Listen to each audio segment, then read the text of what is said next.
What is the future of daily fantasy sports platforms like PrizePicks and Underdog? Are these nerfs and limits going to completely kill that industry?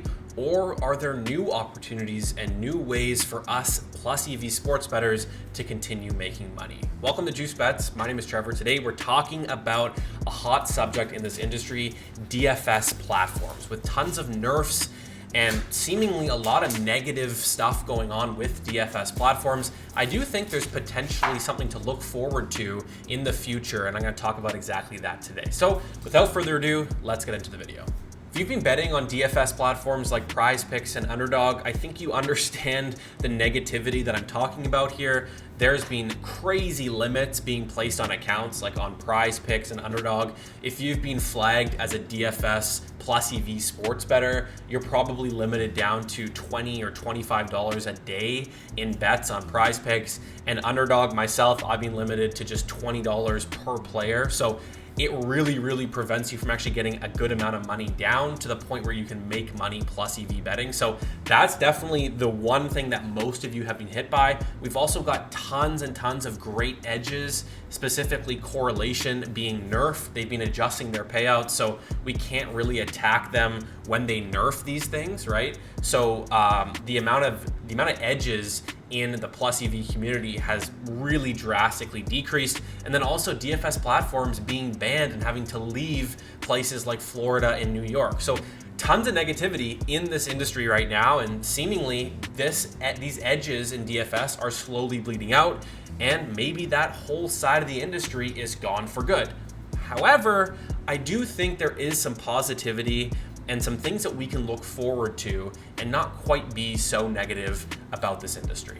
So first things first, new books and new competition will always come in this industry, right? If PrizePicks and Underdog are losing plus EV bettors and losing customers because they're limiting super fast and they're nerfing edges and nerfing correlation, and Florida and New York are losing their customers, all of that stuff, there's going to be new companies that come in and try to capture that market. So we can look forward to new companies coming in and giving us, platforms where we can look for new edges and continue to make money plus EV betting. So that's something that we can always have in our back pocket and look forward to. The second thing here is that limits can always be reduced, right? On PrizePicks and Underdog, you might be limited to $25 a day, but a week from now, that might increase. I've had it on Underdog where I was limited to $20 or I think it was $50 per player, and that got increased to $100 just the next week, right? So limits sometimes can be increased if that specific platform sees that, they're losing a lot of action, they're losing customers. They might increase those limits to bring back those customers again. The second thing to look forward to is that people like myself and sharp sports bettors are always looking for new edges, right? And they pop up in weird places and things that you might not even think about, right? On PrizePicks, NFL correlation was nerfed to the point where you couldn't really attack that edge anymore, but we found new ways to attack it, new builds, right? And same thing with NHL. Correlation was seemingly nerfed, but now we're looking at time on ice, we're looking at face-offs, we're looking at esports now, right? We're looking at different edges that have kind of reared their head when other ones have gotten nerfed, right? So I will say this, new edges will always come, and you can find them on Twitter, being in communities, being a part of Discords. Finding these new edges is basically my job and other sharp sports bettors. That's what we are paid to do. That's what we do to make money betting on sports. So new edges will always come, even if you think that it's completely nerfed.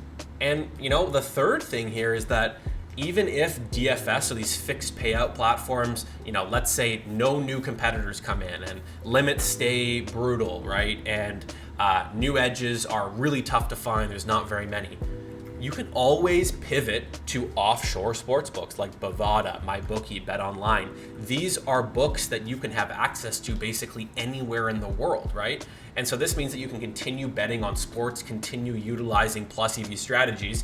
Yes, it's not DFS anymore, but if you're in a DFS only state where you can't bet on FanDuel and DraftKings, these offshore books give you that opportunity. And if you don't really know how to attack those books and what the edges are, in our VIP Discord, our sharps post plays for those books, and we have plus EV bots that send plus EV bets to you 24/7. So there's always new opportunities on offshore sports books and new ways to attack the plus EV edge.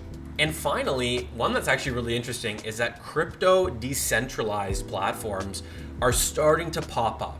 There's been a few that were a little sketchy, and you got to be careful with these things, but there have been some that have contacted Juice Bets. I've been in contact with, and we're vetting these books, and we're looking for platforms that might give you an opportunity where it's a decentralized platform, right? They're not going to be able to limit your account. And even if they were, you could just pop up a new one because it's completely decentralized. So these crypto-based books are a very interesting new addition to this industry, and something that we're looking into, and we'd be happy to help you guys get access to it once we know that we've found a good platform. So definitely keep an eye open for that.